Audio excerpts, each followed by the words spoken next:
d'abord de cette élimination quasi certaine du Mondial 2026. Pourquoi ça a coincé? Moi, je peux dire l'irrégularité. Sérieux. Le Gabon, c'est une équipe du courant alternatif. Un jour, ils sont capables de tenir tête à un gros d'Afrique, donc à une grosse équipe. Le lendemain, ils s'effondrent contre les petits, soi-disant faibles. Le problème, il est mental. On a vu une équipe friable. Dès que l'adversaire marque ou met la pression, on n'a plus de plan de jeu. On balance les longs ballons devant en espérant un miracle. Mais dommage, les miracles n'arrivent pas tous les week-ends. Dans ces qualifications passées, le Gabon n'a pas su tuer les matchs importants. C'est un manque de maturité qui a coûté très cher. Maintenant, regardons les joueurs aujourd'hui. Sur le papier, c'est beau, mais la réalité du terrain est différente. Le gros souci, c'est ce que j'appelle le dilemme des stars. En attaque, on a Pierre-Emerick Aubameyang et Denis Bouanga, des monstres. Mais en sélection, ça ne clique pas toujours. Pourquoi? Tout simplement parce que l'équipe souffre de l'indépendance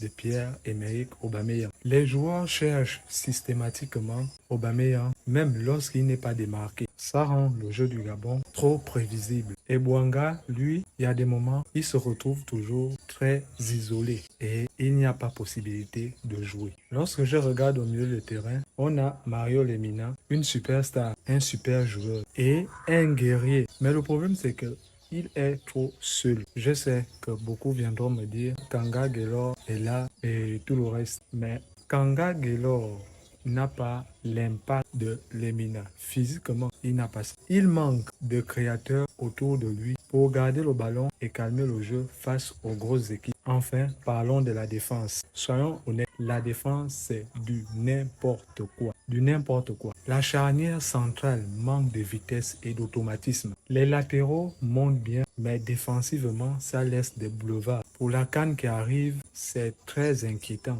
Sérieusement, ce serait très dur. Vu ce qu'il y a en ce moment et ce qu'on a pu produire pendant les qualifications, je ne vois pas trop. Il y a des personnes qui viendront dire on a fait un bon match là-bas, on a fait ceci, on a fait tout ça.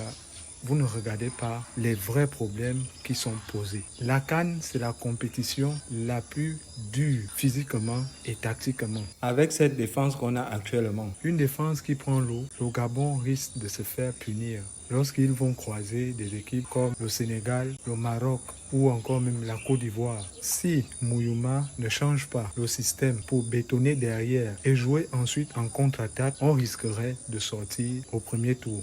Mais attention, taper sur les joueurs ou